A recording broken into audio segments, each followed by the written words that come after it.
سل من قطعت واعف عمن ظلمت واحسن الى من اساء الیک، اور کما قال علیہ الصلوۃ والسلام۔ حضرات علماء کرام، معزز سامعین اعظام اور پردہ نشین مائیں اور بہن،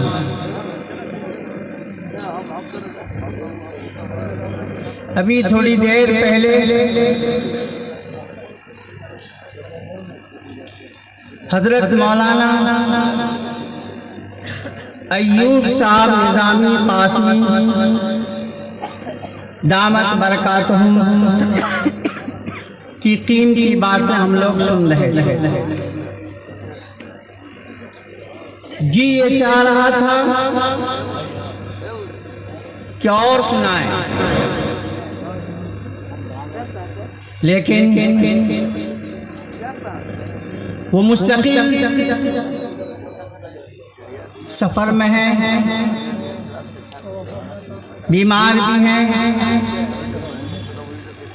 اسی لیے انہوں نے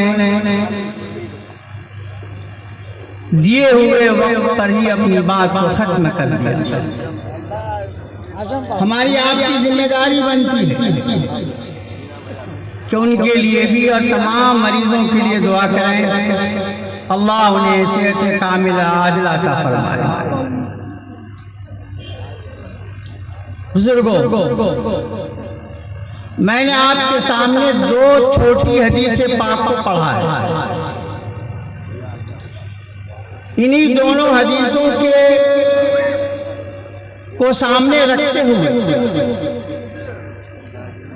اصلاح معاشرہ سے متعلق کچھ باتیں میں کرنا چاہتا ہوں۔ دعا فرمائیں اللہ ہمیں بھی اخلاص نصیب کرے اور آپ کو بھی اخلاص نصیب کرے اور عمل کی توفیق عطا فرمائے۔ فرمایا رسول اللہ صلی اللہ علیہ وسلم نے، خیر الناس من ينفع الناس، بہترین انسان وہ ہے جو دوسروں کو نفع پہنچائے۔ سب سے بڑھیا، سب سے اچھا وہ انسان ہے جو نفع پہنچانے کا کام کرے، نقصان پہنچانے کا کام نہ کرے، نفع رسانی کی فکر کرے، ضرر اور تکلیف پہنچانے کی فکر نہ کرے۔ خیر الناس من ينفع الناس، اس حدیث میں کسی کی قید نہیں لگائی گئی کہ علماء میں بہتر وہ ہے جو نفع پہنچائے، نہیں، یہ بھی نہیں کہا گیا، یہ نہیں کہا گیا کہ تاجروں میں بہتر وہ ہے جو نفع پہنچائے، یہ نہیں کہا گیا کہ ڈاکٹروں میں وہ بہتر ہے جو نفع پہنچائے۔ ہر انسان کے بارے میں کہا گیا، چاہے وہ پڑھا لکھا ہو، پڑھا لکھا نہیں ہو، چھوٹا ہو کہ بڑا ہو، کوئی بھی ہو، نفع پہنچانے کی فکر کرے، نفع رسانی کا کام کرے، ایسا انسان بہتر انسان ہے۔ اس حدیث میں اس بات کی طرف اشارہ ہے کہ ہمیں ظلم سے بچنا چاہیے، ہمیں ناجائز حرکتوں سے بچنا چاہیے، ہمیں خلاف شرع حرکتوں سے بچنا چاہیے، ہمیں خود کو بھی اور لوگوں کو بھی اسلامی نقوش پہ کھڑا کرنا چاہیے۔ کوئی ایسا کام ہم نہ کریں، کوئی ایسی فکر ہم اپنی قوم کو نہ دیں جس سے ذہن خراب ہو، جس سے اسلام سے دوری ہو جائے، جس سے شریعت سے دوری ہو جائے، اور پھر آپس میں رنجش بھی ہو جائے۔ اس حدیث کے خلاف یہ حدیث ہمیں کہہ رہی ہے ہر ممکن، ہر صورت میں، ہر شکل میں، چاہے حالات جون سا آ جائے، جون کا مسئلہ سامنے آ جائے، جون سی بات سامنے آ جائے، ہم نفع پہنچانے کی فکر کریں، ہم بھلائی کو سوچیں، ہم خیر کو پہنچانے کی فکر کریں، خدارا نقصان پہنچانے کی فکر نہ کریں۔ اس حدیث سے میں یہ سبق ملتا ہے۔ بزرگوں، میں ایک بات کہا کرتا ہوں، لوگوں ظالم نہ بنو، ظالم نہ بنو، ورنہ مقہور ہو جاؤ گے، یعنی اللہ کا قہر نازل ہو جائے گا۔ مظلوم بن جاؤ،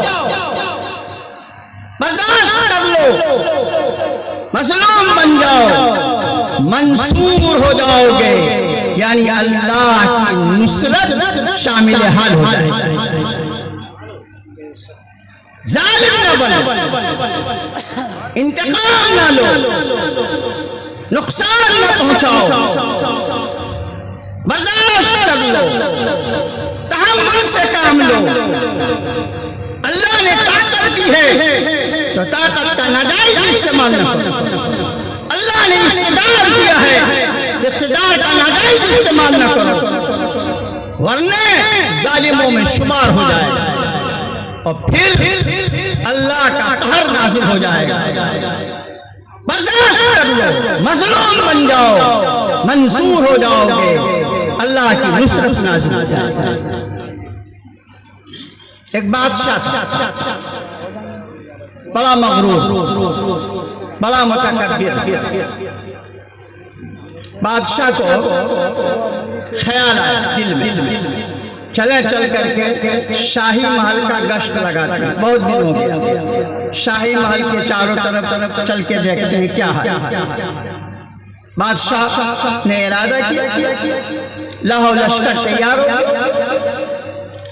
اس شاہی محل کے پیچھے ایک بوڑھی اماں کی جھوپڑی تھی، بوڑھی اماں جو اللہ کی نیک بندی تھی، دن بھر وہ مانگنے کے لیے یہاں وہاں چلی جاتی، اس کا کوئی وارث نہیں، بس اکیلی تھی، اور شام ہوتی آ جاتی جھوپڑی میں، اور پھر اللہ اللہ اللہ کرتی رہتی، اللہ کی نیک بندی۔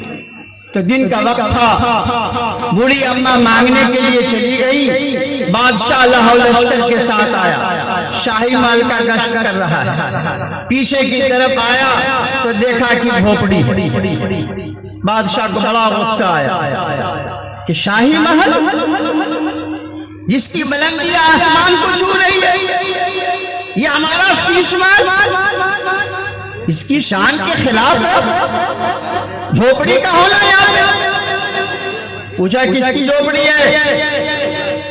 لوگوں نے بتا دیا ایک بوڑھی اماں ہے، ان کی جھوپڑی ہے، دن بھر یہاں وہاں مانگتی ہیں، اور رات کو جھوپڑی میں شام کو آ جاتی ہیں اور اللہ اللہ کرتی ہیں۔ اس متکبر بادشاہ کو ترس نہ آیا، رحم نہیں آیا کہ بوڑھی اماں کی جھوپڑی ہے، حکم دیا اس میں آگ لگا دی گئی، جھوپڑی خاکستر ہو گئی، نام و نشان ختم ہو گیا۔ شام ہوتی ہے، بوڑھی اماں سیدھے اسی جھوپڑی کی طرف، جھوپڑی ندارہ، دل میں خیال آیا کہ لگتا ہے غلط جانب میں آ گئی، ادھر گئی کہیں جھوپڑی نہیں، پھر لوٹ کے وہیں آئی۔ پوچھا لوگوں سے، بھائی یہاں پر میری جھوپڑی تھی کیا ہوئی؟ میرے بھائیوں ذرا غور سے سنو اور اپنے دلوں پہ اس بات کو نقش کر لو۔ بوڑھی اماں نے پوچھا بھائیو میری یہاں پہ جھوپڑی تھی کیا ہوئی؟ لوگوں نے بتا دیا دن میں بادشاہ آیا تھا، اس نے پوچھا، ہم لوگوں نے بتایا کہ بوڑھی اماں کی جھوپڑی ہے، لیکن اس کے باوجود اس نے آگ لگوا دی بادشاہ نے۔ بزرگوں کتابوں میں آتا ہے بوڑھی اماں نے کہا کہ اچھا بادشاہ نے آگ لگوا دی؟ کہاں بادشاہ نے؟ ہاتھ میں اٹھاتی آسمان کی طرف بوڑھی اماں اور اللہ سے کہتی ہے اے اللہ میں تو مانگنے کے لیے چلی گئی تھی، تو کہاں چلا گیا تھا؟ تو نے میری جھوپڑی کی عبادت بولی کی۔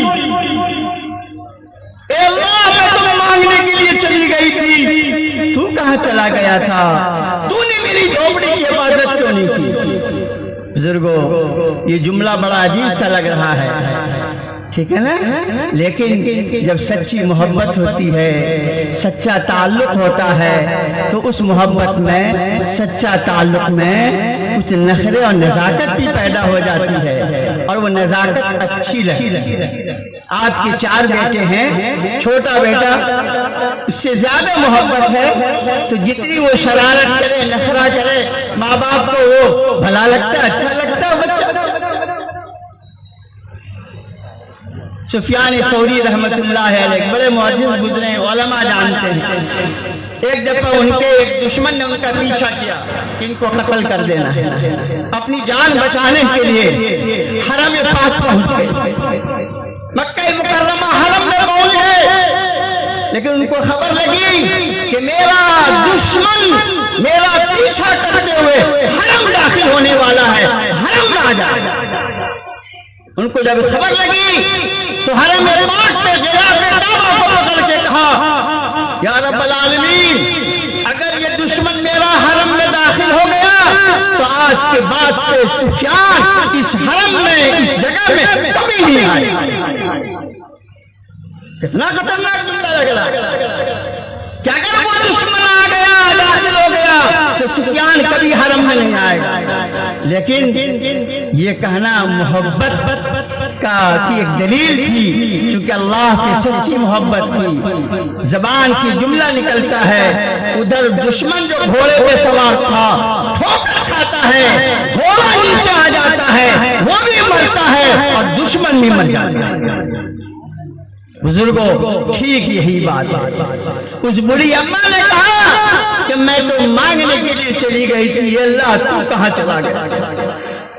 اللہ کو یہ آہ اللہ نے اسے قبول کر لیا، یہ آہ عرش سے ٹکراتی ہے۔ بزرگوں مظلوم کی آہ میں ایسی طاقت ہوتی ہے، مظلوم کی آہ میں ایسی قوت ہوتی ہے، اسے دنیا کی کوئی طاقت روک نہیں سکتی۔ وہ آہ عرش سے ٹکراتی ہے، کتابوں میں موجود ہے۔ حکم ہوتا اللہ کی غیرت جلال میں آتی ہے، حکم ہوتا اللہ کا زمین کو، دھرتی کو، دھرتی میں زلزلہ پیدا ہوتا ہے، حرکت پیدا ہوتی ہے۔ وہ شاہی محل جس کی بلندی آسمان کو چھو رہی تھی، آن کے آن میں نیچے آ جائے، اس کا سارا ملبہ نیچے آ جائے۔ بزرگوں دیکھا مظلوم کے اشکوں میں نظر آتا ہے جو مجھ کو، مظلوم کے اشکوں میں نظر آتا ہے جو مجھ کو، ظالم و روانی تیرے خنجر میں۔ بزرگوں اس واقعے سے ہمیں سبق یہ ملتا ہے، خدارا ہم ظلم نہ کریں، خدارا ہم اپنی سوچ کو غلط نہ کریں، خدارا ہم اپنی فکر کو غلط نہ کریں، خدارا ہر آن ہر لمحہ اچھا سوچنا اور اچھی فکر کرنا، ہم اس کے لیے کوشش کریں، ہر آن ہر لمحہ ہم اچھی فکر اچھی سوچ کے مالک،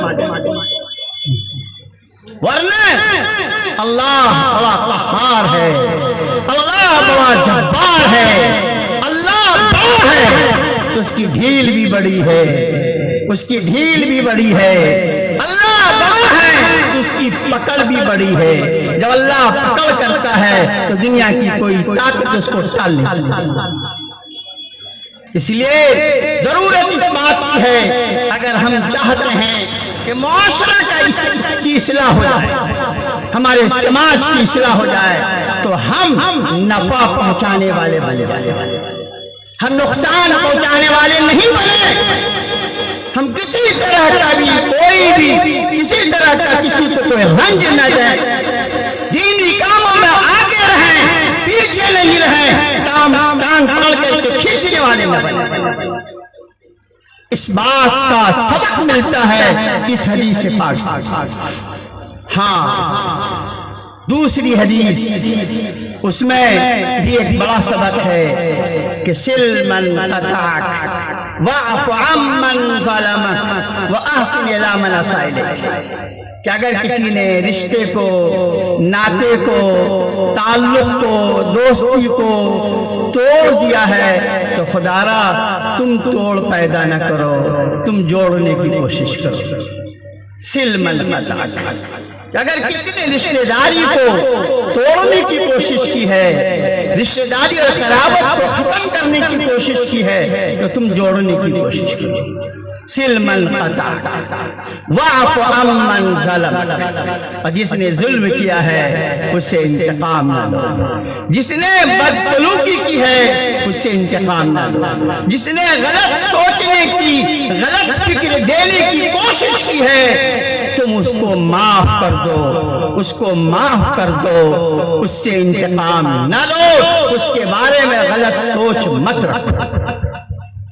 سل من قطعک واعف عمن ظلمک واحسن الی من اساء الیک، اور جس نے تمہارے ساتھ بدسلوکی کی، جو بدخلقی سے پیش آیا ہے، سب و شتم کیا ہے، گالم گلوچ کیا ہے، تو خدا را اس کے ساتھ تم گالم گلوچ نہ کرو، تم اس کے ساتھ اچھے اخلاق کا سلوک کرو، تم اس کے ساتھ اچھا سلوک پیش کرو۔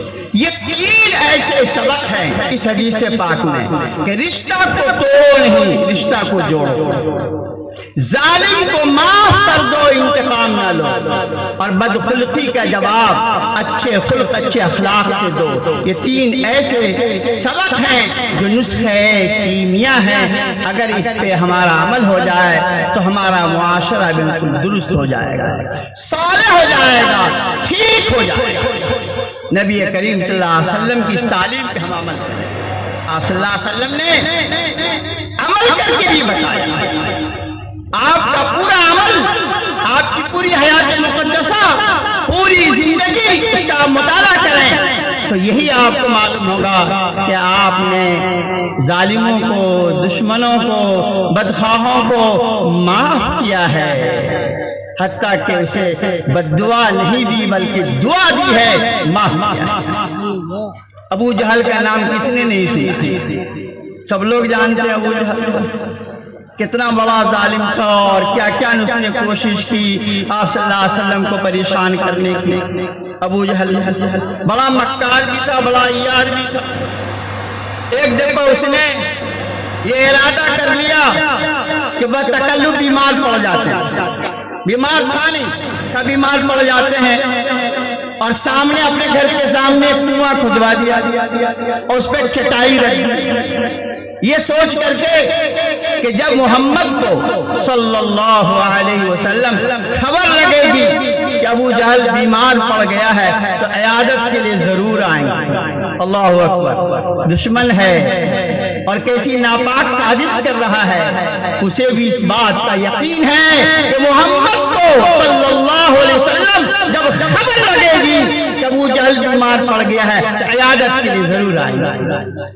ایک دشمن کو بھی اس عیادت کا یقین ہے، چنانچہ یہی کیا، بیمار پڑ گیا، سامنے کنواں کھدوایا، چٹائی رکھ دی اور خبر کروا دی۔ آپ صلی اللہ علیہ وسلم کو خبر لگ گئی کہ ابو جہل بیمار پڑ گیا ہے تو آپ صلی اللہ علیہ وسلم نے اپنے ساتھیوں سے کہا چلو بھائی چلو ابو جہل کی عیادت کے لیے چلتے ہیں۔ چل دیا۔ ابو جہل گھر میں لیٹا ہوا بیمار بن کر دیکھ رہا، بڑا خوش ہو رہا کہ محمد چلے آ رہے ہیں، محمد چلے آ رہے ہیں صلی اللہ علیہ وسلم۔ خوش ہو رہا ہے کہ آج تو کنویں میں گرے اور ختم، نہ رہے گا باپ نہ بجے گی بانسری، بڑا خوش ہو، لیکن جسے خدا رکھے اسے کون چکے؟ اللہ تو خیر الحافظین ہیں، بہترین حفاظت کرنے والے ہیں، والی و خبیر ہیں، ہمارے خیالوں کو، دل کی آہٹوں کو جاننے والے ہیں۔ بالکل قریب آ گئے، اب اگلا قدم آپ کا اٹھائی پہ پڑتا اور آپ کنویں میں جاتے۔ جبرائیل آ گئے، یا رسول اللہ رک جائیے، لوٹ جائیے، سامنے کنواں ہے، آگے مت بڑھیے، یہاں سے لوٹ جائیے۔ ابو جہل جو دیکھ رہا تھا کہ چلے آ رہے ہیں، پھر ایک دم جو دیکھا کہ لوٹ گئے، بدحواس ہوش نہیں رہا، اس چکر میں کہ محمد کو جا کے پکڑ لیں صلی اللہ علیہ وسلم، اس کو یہ بھی خیال نہیں رہا بدبخت کو کہ ہم نے یہاں پر کنواں کھدوایا ہے، سامنے کنواں ہے، بے ہوشی میں چلا گیا اور خود ہی کنویں میں گر گیا،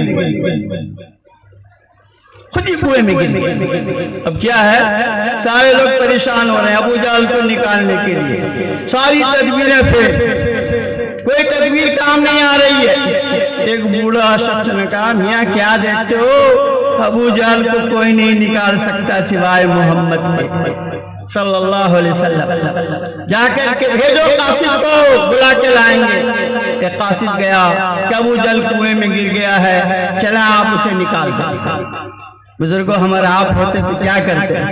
اچھا آئے بلانے کے لیے، ارے اس کو باندھو، کھوٹے میں باندھو، باندھو اس کو کھوٹے میں اور اس پہ ڈنڈے برساؤ، یہی نہیں کرتے۔ لیکن قربان جائیے رحمت للعالمین صلی اللہ علیہ وسلم، قربان جائیے، نہیں چلو چلتے ابو جہل کو نکالنے کے لیے، چل دیا، آ گئے، نہ رسی ہے ہاتھ میں نہ کچھ ہے، آپ نے اپنا دست مبارک کنویں کے اندر ڈالا اور پھر یہ کہا کہ اے ابو جہل پکڑو میرے ہاتھ۔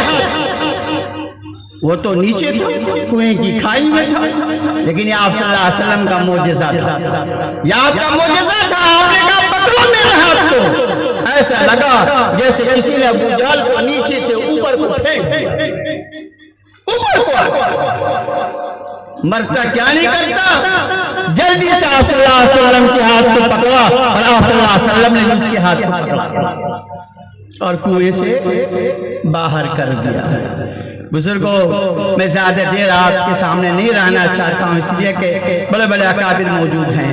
میں نے اصلاح معاشرے کو سامنے رکھتے ہوئے، اپنے ماحول کو سامنے رکھتے ہوئے، کیونکہ ہم بھی اسی علاقے کے آپ کے ایک فرزند اور آپ ہی کے بیچ کے رہنے والے آپ کے رشتہ دار، آپ ہمارے رشتہ دار ہیں، ہم جانتے ہیں کیا ہو رہا ہے، کیا ہوتا ہے اور کیا ہونے والا ہے، اس لیے میں نے کہا ہے خدارا ہم اپنی طاقتوں کا ناجائز استعمال نہ کریں، خدارا اپنی طاقتوں کا ناجائز استعمال نہ کریں۔